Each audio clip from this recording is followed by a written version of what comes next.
Hey, it's Louis Max for Grind and Pivot. Hope you enjoyed part 1 of Ron Naclerio. Check out part 2, where Nutsy talks the city game and family. Hope you enjoy it. Peace. Stand clear of the closing doors, please.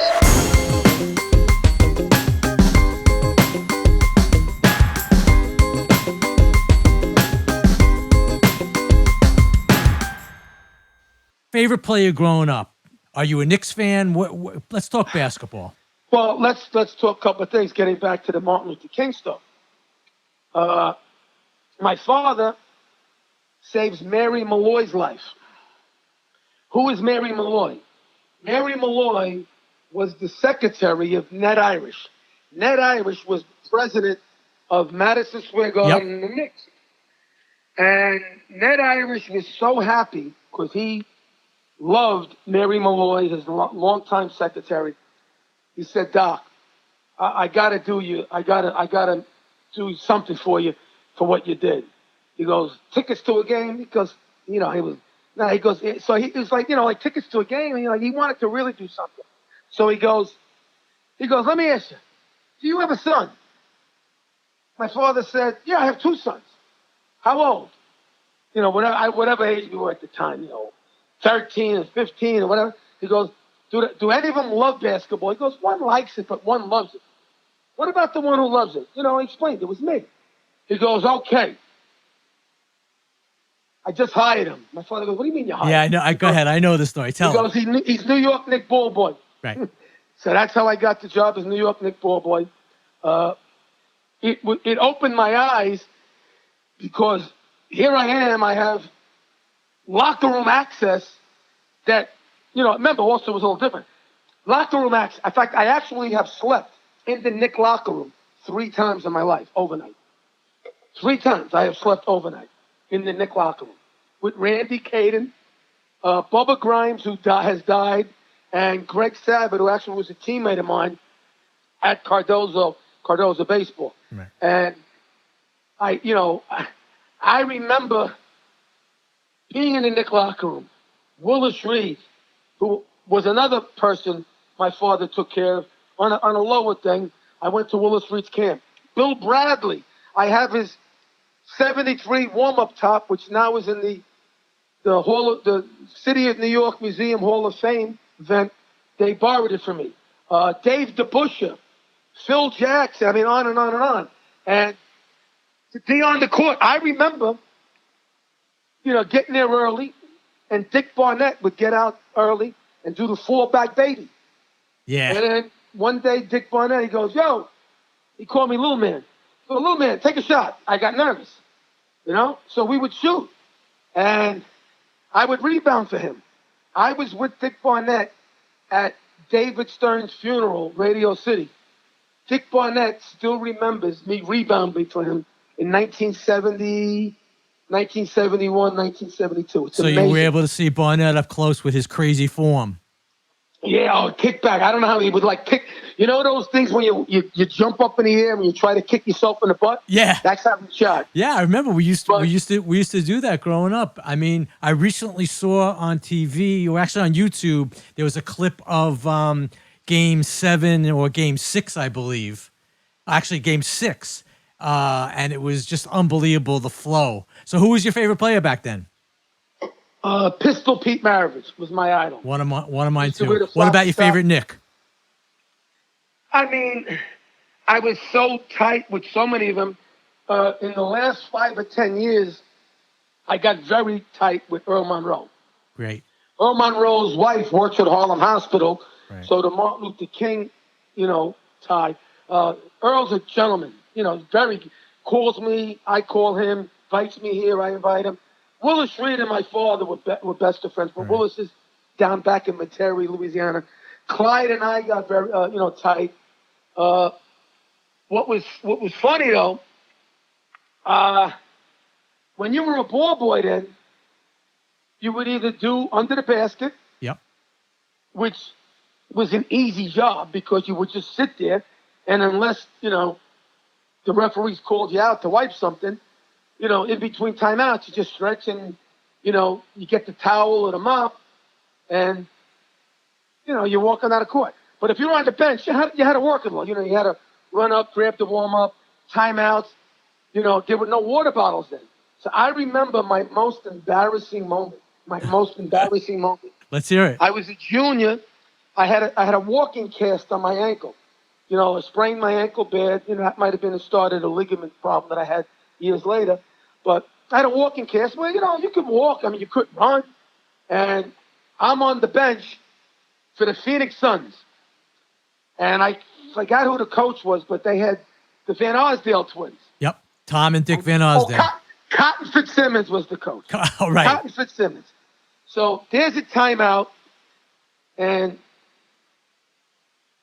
one of the Van Arsdale, I need some water. Now, what made it bad then was you had water on a tray, and you had those little shot glass cups. And, you know, you would fill up 10, 12, 14, and you would walk like a waiter in a bar. Right. It wasn't now like, you know, give them a can or a whole, you know, bottle, Gatorade bottle. And with the walking cast, Darryl Imhoff made a move, and I lost my balance. I tripped. I fell into the huddle and spilled all the water. I was like, oh, I wanted to get out of it. Classic. Here I am, 16 years old. But I also remember this. The Knicks playing the Lakers. And I'm into this game. I'm underneath the basket. And I'm sitting there, and I'm getting cocky. You know, I'm sitting there with, like, my feet are out. But I'm right underneath the basket. In fact, people think I'm BSing. I'll show you pictures. Because there's a New York Knicks pic. You can see me sitting underneath the basket. Yeah, I've seen them. No, it's true. I've seen it. So it ends up, you know, when you're a fan, I became a fan watching the game. You know, the timeout. All of a sudden, Elgin Bayless coming down. Willis Reed's attacking him at the rim. Willis hits Elgin. Elgin goes flying right into me. Nice. I mean, I've never been in a Mack truck accident, but I couldn't believe I didn't move. You know, I was like, I forgot I should have moved. You know, but there's a picture that I love, and when a friend of mine who tried to get me working with the Knicks a couple of years ago showed all the people, they could not believe it. There's a picture of Manny Sokol, a famous ref. Mm-hmm. There's Hawthorne Wingo. There's Mike Bantam, who ended up being a big player. I remember Mike Bantam, absolutely. Yeah, Mike Bantam became in the National Basketball Association, Players Association. I think he was president or vice president. Then you had Walt Frazier. You had Phil Jackson. And they were pointing on a foul shot. They're all on the lane. And they're pointing to the spot to wipe the sweat of the water. And you see a little guy with hair, with a towel, we didn't have a mop then, using his foot, bending down, wiping it. And that was me. Amazing. Great story. Really great story. So what year did you start coaching at Cardozo? Assistant coach 1975-76. Then at St. John's, I got my athletic administration internship. I was with Brian Mahoney, who left Carnesecca at St. John's to be the head coach at Manhattan College, absolutely. And I was there. And for 2 or 3 weeks, I'm getting up. I'm going to school. I'm driving up to Manhattan College to do the internship. So 1975-76, you're going to Manhattan College? 1970. Yeah, so I'm going there for my internship. Right. And, and then running home and practicing and St. John's baseball. Greg Lane, who wrote for the Long Island Press, was the head of athletic administration at St. John's. He said, Ron, you can't go to school, play basketball at St. John's JV, get ready for baseball. Because, I was a really good in the baseball, they needed me. JV, I was okay. My sophomore year, I started. Freshman year, I was off the bench. Run up to Manhattan College, give Brian 3 hours. You can't do it. So I go, what do you want me to do? He goes, this is what you do. I know last year you volunteered as the assistant coach at Cardozo. I know Al Madigan. I spoke to Al. Al will let you do it again. Ron, that's the best bet. He goes, what do you mean? You don't have to spend an hour and a half Hour one way, hour back in traffic, 3 hours, that's 5 hours. You get to Cardozo, which is near your house, in 5 minutes. Al goes a 2-hour practice. You're home in 3 minutes. I just saved you 3 hours a day, 18 hours, 21 hours a week. And that's what I did. So I became the assistant coach, didn't get paid, but I got college credits. I think I got 12 or 18 college credits. And I learned a lot. And I was very lucky that Al Madigan, I learned a lot. He let me coach a couple of games after a couple of years, and he kind of, knew it was at the end, and he says, Ron, I know baseball, hopefully you make it, we're all rooting for you, but you know what? The season's over in September, October. Basketball, high school is November, December, January, February. If you're lucky, a week. Remember, then it was earlier. Mm-hmm. You didn't go until late March. He goes, I want to give it up, but I want you to take it over. He goes, you have all the college credits, you have everything you need. You just got to, apply for your license. So he told me what to do. And I did it. And I got the job. And How was the program back then? we won the city championship in 77, 78. But the next 2 years were very, very bad. All of a sudden we went from city champ to city chump. And I took over. There was no talent there. People were telling, don't go to Cardozo, Madigan's quitting. People south side, why do you want to go north side? That's when you had the Hillcrests and the August Martins, the Springfields and the Jacksons. Very good. Right. And next thing you know, here I am, coaching Cardozo in September 1981. I was a substitute teacher. Season was over. I came back like September 15th. And I'm substitute teaching, getting ready for my first year as a varsity head coach. That's crazy. Really, that's amazing. So of all the players you coached, which one went further than you thought and which one didn't? How's that? Oh, well, it's easy. It's the one that went the farthest that nobody thought was a young man that was 13 years old. He tries out. What we do with Cardozo is we have 3-day tryout. We're allowed, now it's up to 4 or 5 days, but then it was 3 days. So, the first day you have 100 kids, you chop it down to 80, you chop it down to 60. Sure. When you get it down to 20, that's when you got to start figuring it out. So the first day, it was a freshman. He looked like he could be good. Something about him. So, the kids that can't play at all, you get rid of them. So the second day, there was something about the freshman. I said, how old are you? He goes, 13. I said, 13? I said, oh, my God, this kid got a chance. You never know. So the following day, he's back. So I go to the freshman. I go, listen, what size sneaker you wear? He goes, size 13. So I said, gee, 13 years old, So he plays on the JV, becomes ineligible, but then gets eligible, after and I see his father at Elmcor. And I tell him, I think your son could be really good. He's going to be with me next year. His father's saying, coach, he'll never fail off again, blah, blah, blah. Sophomore, he has some moments. Junior year, he starts. Senior year, he gets MVP in the city championship game when we win. Ends up, because he's a 16-year-old senior, has some D1s. I convinced his mother to send him prep school, Blair Academy, because he was so young, 17. He comes home Christmas.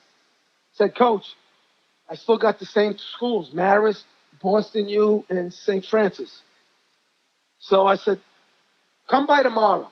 I called 48 Division I schools. 48 Division I schools. I got a kid. They give you the bowl, they give you the song, they give you the dance. It ends up, he goes back. I'm telling Steve DeMayo, who played for me in 1981. That's right. He did. That's right. Steve DeMayo played in 1980. His father tells Steve to take the kid. Steve's not sure. Steve, it ends up, I go to Florida, April of the kids' prep school year. Mhm. Ron, I got a problem. What do you mean? Coach Walsh and I, we saw the kid. We decided to offer him. We think he could be pretty good. But we got a problem. Clemson and Texas are involved now, and I heard he's visiting Clemson. You got to get – I said, what are you talking about? So I said, listen. He ends up going to Texas. Yep, I know who it is. Go ahead. Starts for all 4 years. Gets drafted second round by the Atlanta Hawks, 37th in the draft. Plays in the NBA 11 years. Could play a 12th year, but his agent says people love him as far as a potential coach. You could play your 12th year in Philly, but he recommended calling it quits a year early because the Oklahoma City Thunder wanted to hire him as an assistant coach for their D-League team with a chance, in a year or so to move up to the NBA. He does. The kid's name is Royal Ivey. 100%. And, there's a story there that's funny. So Royal's there for a year or so, and everybody loves him. Other teams supposedly, want to, offer him a job. But supposedly, like in the NBA, if you're under contract, like Royal has either 3 or 4 more years left on his contract with the Knicks as Knicks assistant. And I heard Philadelphia and Boston wanted to interview him for a higher job with their organization than what he has with the Knicks. But the Knicks didn't approve of it. But this is, I remember Royal's father telling me the story.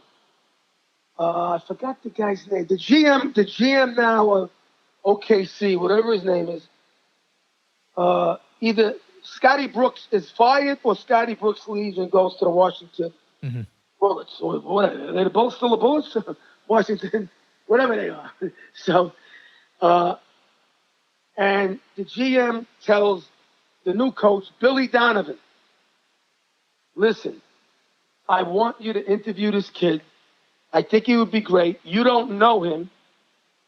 But Billy knew, coming from college, that if he's getting a high recommendation, plus, if your boss says, listen, you take 3 or 4 assistant coaches, give me one, how many rookies in the NBA would say, no way, I'm doing them my own. Right. So, Rod Ivey, Royal's father, tells me, Royal's all nervous for this interview.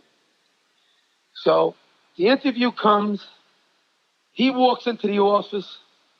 Billy Donovan gets up, shakes his hand, sits down, and he goes, Royal, you and I have somebody that we both love that helped us out. So Royal's like, feels good. Like, what are you talking about? He goes, you know that Coach Naclerio used to take me to the Rucker, and get mad at me when I was a little nervous to play in high school? So he goes, like, what? He goes, yeah, Naclerio. He goes, my Ron? He goes, yeah. So Royal felt good. He didn't know that Billy done it. But I would take Billy to all of these tournaments in the Rucker. And Billy had a lot of heart. Yeah, for sure. Billy had a lot. I remember in a wheelchair classic game. I'm sorry, not a wheelchair classic game. New York versus Long Island game at Nassau Coliseum way back. Billy Donovan, as great as Pro Washington was, and Pro Washington was unbelievable. Yep. Billy did his thing that day against him. So when they started talking, Royal felt great that, Billy knew about him, was New York, knew me, and the next thing you know, Billy offered him the job. Amazing. So give me somebody who didn't. Let's go conversely on the other side of the, if you can, if there was somebody that there's a couple, but the main one was Jermaine Lawrence. Jermaine Lawrence was a kid we knew could be really good. Yeah, that was fairly recent, right? What year was that? That was like 2011, 2012. So Christ the King wanted him, but it ends up he comes to Cardozo. All of the haters told his mother, Marcia, don't go to Cardozo. Naclerio's crazy. don't go to Cardozo. Naclerio puts all his kids in special ed. So the kid gets accepted to Cardozo. And the mother, and I hit the mother with all of the rumors. I said, Marcia, the special ed rumors. She goes, what about him? I heard him. I said, well, let me ask you this. Do you think I could just put a kid in special ed? She goes, yeah. She goes, no.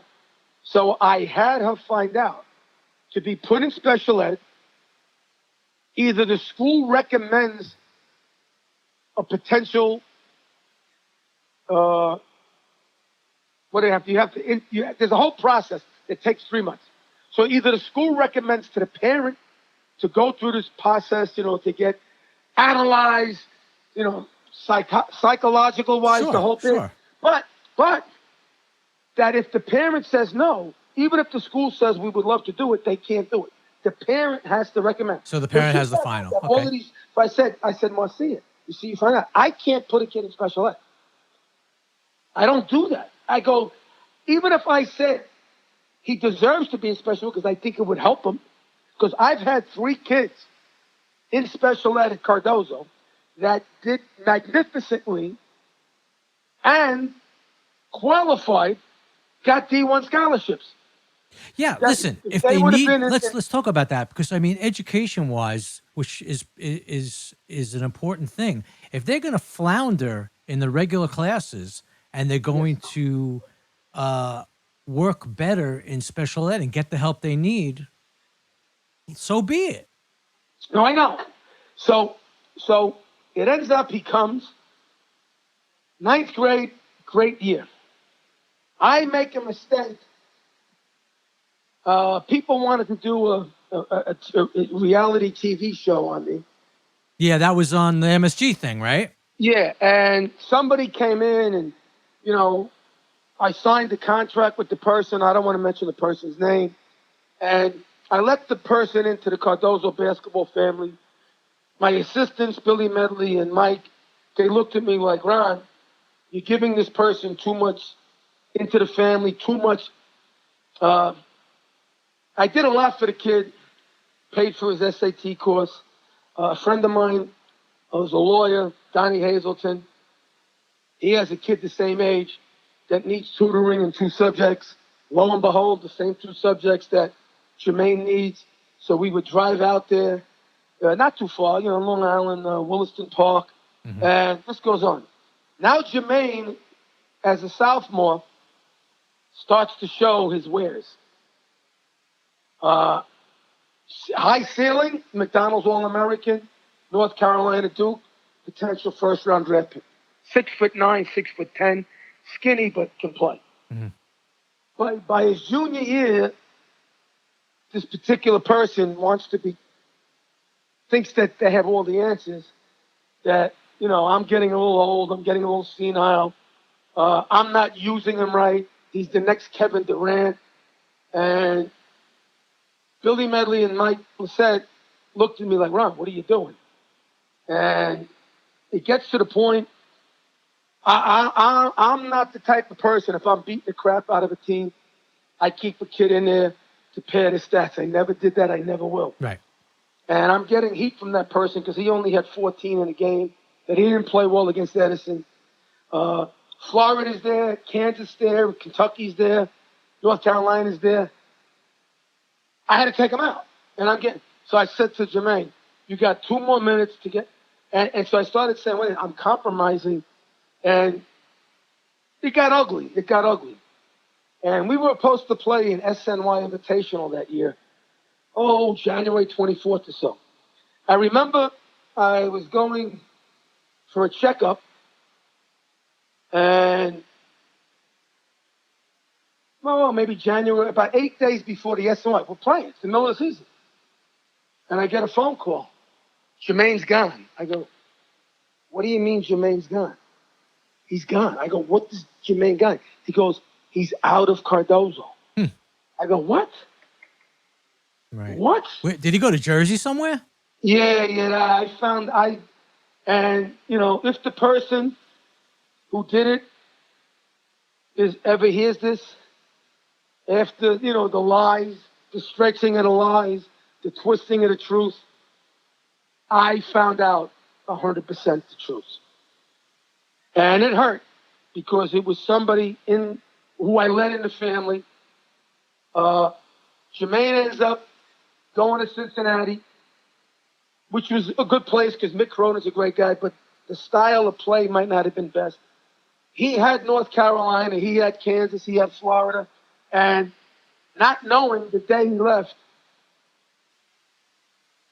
Mike Krzyzewski called. Really? So, make a long Interesting. story short, he goes to Cincinnati. Was he tough enough to play for Mick Cronin? No. Mick Cronin and I stay in contact. Mick loves me. I love Mick.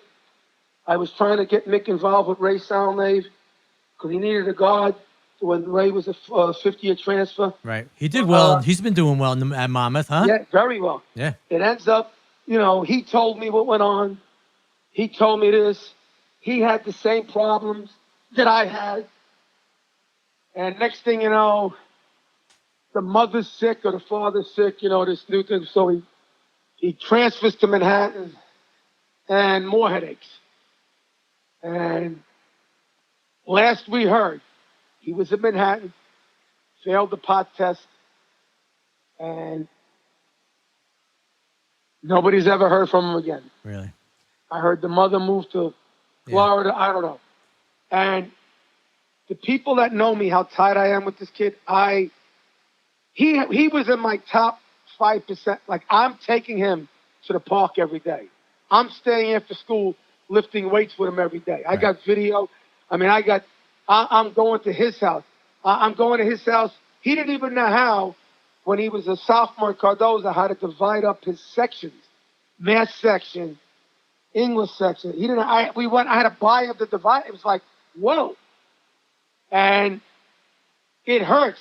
Sure. And sure, you put a lot in. That for a year or two destroyed me. Interesting. That destroyed me, and that almost made me quit coaching. If it ever happens again, it's not going to happen again because I'm not. Well, you learn. You'll be aware. You'll be aware. But the other thing too is I feel bad because he was a great kid. Sure. The worst he should have made $1 million a year overseas. The best he should have been, a first-round draft pick in the NBA. To this day, since he left, I haven't spoken to him. Wow. He tried once or twice on a download to get to me. I couldn't do it. Maybe he'll hear this, or somebody will get the word to him, and you guys can maybe reconnect. I was destroyed. Maybe one day. Because I look at it like this: if you give a kid everything that you got, and I got a lot to give, people don't know. I'm giving them time. I'm giving them love. I'm giving them effort. I'm giving them desire. This is a kid that was scared. And he was the best player in the court as a sophomore. We lost one of the hardest games we ever lost, semifinal game against Lincoln. He was the best player in the court. Isaiah Whitehead, Shaquille Stokes, Kamari Murphy. He was a killer. Even Tiny said he's a pro. And then what hurt me was the following year, we were all at Dean Street in Brooklyn. Every good high school team has to put their team in Dean Street, right near Barclays Arena. And we're there, and Tiny, Tiny being Tiny, Dwayne Morton, the coach of Lincoln, knew how to get under your skin. And, of course, Billy Medley, Mike Brissett, and Tiny are talking about Jermaine Lawrence leaving. Jermaine was going to be a senior out in some school, saying whatever the hell. And he goes, you guys don't know why he left? So, what do you mean? He goes, it was a money deal. And once I heard that, I walked away. My heart, which felt like it was stabbed 1,000 times before, was stabbed again. Billy and Mike heard everything Tiny had to say. I didn't want to hear it. I didn't, and to this, I don't know, because he killed me. But unfortunately, he was a coulda, shoulda, woulda that I'm sure if he had to do it all over again. Now, people were talking about, he had a 77.8 average at Cardozo. I have his transcript. When the mother signed him out, the principal was shocked too. And the principal goes, Marcia, He's a 77.8 average student at Cardozo. He was barely 65 at a low-functioning junior high school, IS 59. Right. He goes, that's pretty good. And he goes, he's a junior. With a little work in each class, a little work, it goes up 5 points. He's almost an 83.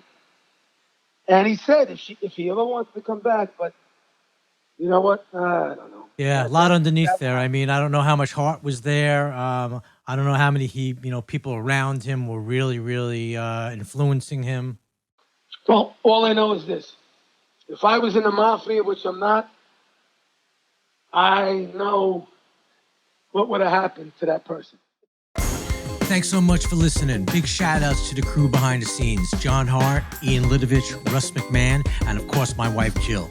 Don't forget to smash that like button, comment and subscribe, and follow at Grind and Pivot. You already know we appreciate you. Later, son.